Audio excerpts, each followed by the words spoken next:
In the book, he didn't say he applied. He just said he was offered a scholarship after meeting with this general. You can interpret that any way you want. We started this conversation with the embellished. It's shifted now to maybe he lied in the book. After reading that ad, I would be inclined to think that some young kid from Detroit thought that he was offered a full scholarship, if indeed this is his account. Yeah, you kind of understand that for a senior in high school to get that, a general, if he met with him and said that. Let me tell you this. What this tells me is these candidates that have never run for office before are now getting, you know, the equivalent of a full body scan when they're trying to run for the highest office in the land. One of the reasons the candidates who've been senators or governors have an advantage is they've been through this, and their records have been vetted. Like Marco Rubio, all of the things that came up about his charge card, he knew about from his earlier races. He knew what he was going to say. Dr. Carson was caught a little flat-footed, I think, in his answer. And, you know, Donald Trump embellishes every day, and someday somebody, he's like a walking opera research file. Think about what we're arguing here. We're arguing whether this guy, when he was sitting as a 17-year-old kid, you know, with a general and two people from West Point, whether or not he was offered a scholarship by them, when it is undeniably clear that if he actually met with General Westmoreland and two people from West Point, they would have knocked over, they would have teared down walls to get this guy. There's no doubt about that, Charlie. No doubt. Nobody's arguing that. Hold on a second. I'm going to make this one point. The one point is this: if he did not meet with Westmoreland, and there's some questions on whether he did, if he really did. If he did not, well, then I reverse, and I tell you, he's got a big-time credibility Katrina, Donald Trump immediately tweeted out that he lied and that insinuated there were more lies to follow. Was that too quick of a reaction by Donald Trump? Well, no, because we're only talking about this today, Charles, is because of the CNN investigation. We're leaving that part out. It's not a matter of fact of whether he did or didn't meet with the general. That's just one piece. That's one piece of it. What we're talking about is stemming from a lot of inconsistencies that Dr. Carson himself has put out there. His stories have changed, and he's been called on it. That's why we're talking about this right now. Did you read the CNN? Charles, I read the CNN. One second, guys. 2 minutes. Charlie, let David in for a second. David, go ahead. Let me say a word here. Katrina should know, I mean, Donald Trump's the expert at inconsistencies in everything he says. So it's kind of like the pot calling the kettle names here. It's amazing to me that he'd be saying anything about this. By the way, there are a lot of other presidential candidates who are going to weigh in on this. One that weighed in immediately because he happened to be on the show on our network, fellow Republican presidential candidate Jeb Bush, and he defended Ben Carson. In fact, this is what he had to say to Neil Cavuto just a little bit earlier. I believe him to be true, so I'm not going to speculate about this. I admire the guy a lot. So will you be surprised if it turns out this story was true?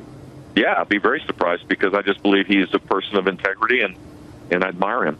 I trust him. I believe it. I don't trust Politico. If it's between Politico and Ben Carson, put me on the Ben Carson column, please. Katrina, Donald Trump had issues with Politico earlier in the campaign as well. From your own experience, knowing the media, understanding their dislike for most of these GOP candidates, the knee-jerk reaction would be to trust Politico this time, but not when they went after Donald Trump? Well, it's not always a response by Donald Trump. It's a reaction. And when this kind of thing came out, there were inconsistencies, just like Megyn Kelly pointed out last night on her show. And, yeah, Mr. McIntosh would know about inconsistencies because he's endorsing people that support eminent domain. Okay, Katrina, let's talk about the Trump, the Megyn Kelly appearance. You're exactly right. I think that she held him to the fire on that. But I think Jeb Bush's, response was exactly what Carson was banking on, that the American people would ultimately feel that he's still believable despite, if you want to call it a lie, a misunderstanding, a misspeaking, whatever, it doesn't matter. They're going to ultimately still believe in the trustworthiness of Ben Carson. That is what he is banking on. And David makes a good point. Charlie, you've talked a lot. Let me get one more point in. David made a good point. He doesn't have a political record to run on. Ben Carson does not. All he's got is a narrative. He's got a story. So I think it's fair that people are going to cherry pick that apart to find any inconsistencies or any loopholes. Has anybody read the CNN account? Right. I mean, do you ever read that CNN story? What they were saying, essentially, what CNN was casting aspersions about was whether Ben Carson had a fight with some kid when he was 12, whether he had an anger problem when he was 13, and whether, he smacked his mother when he was 14. That's what comes with front-runner status, Charlie. It's called picayune. It's nothing. It's what happens. I don't think it's going to hurt him, that story but it's going to happen. It won't hurt him, I agree. What will hurt him is if he's caught in an outright Charlie, lie. I'm not mad at Carson. David McIntosh, I want to go to you on this and just ask, how long will it take us to know just how much damage this has had on Ben Carson's campaign? Or I got to be honest with you, on my timeline on Twitter, 90%, maybe more, came to his defense when this came out. Yeah. Even people who had like Ted Cruz for president and Trump for president, they all felt that this was a little bit too much from the mainstream media. I think this will fade away, and if it's one of a series, it'll start to be a problem for him. If it's just some episodes in his life, he'll have to explain them, and he'll probably have a story that explains them. It's kind of that season right now where people are not paying that much attention, so little things like this are going to blow up, and it's good for the candidates to have it happen now. But Katrina, here's the thing. Right now, to everyone's point, Ben Carson is riding this amazing wave of trust, this amazing wave of being anti-establishment, and this amazing wave of people being, liking him for his religious belief, for his down homeliness, just all of these things that sort of hark back to a yesteryear for America. There's no doubt if that diminishes, his campaign probably would be over. Well, that's true, but, like Eboni was saying, this is his platform. So if he can't defend this, then he is in trouble. And you do want it to happen right now because the Clinton machine, they're going to go back even further if they can. She's right about that. They'll go to the embryo. Yeah, she's right about that.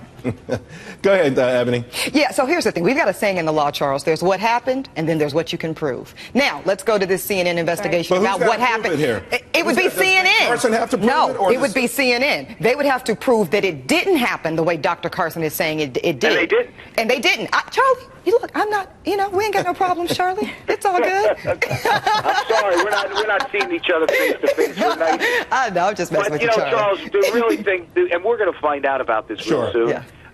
Whether he did meet with Miss Westmoreland. And I'm telling you, that will come out soon because, there are still records, believe it or not, going back to 1969 about where Westmoreland went and didn't go. And, he had AIDS with him if he went there. And that'll come out. And if he never met with, if he fabricated a meeting with a general of that stature, then the thing gets really ugly. And I do want to also let everyone at home know, too, Politico themselves, they changed their narrative on this as well. If you check their Twitter timeline as well, they have two separate headlines. One, a lot more damning initially, almost call him out as a liar. The other one, a little bit more journalistic, if you will. Let's leave it there. You guys are absolutely fantastic.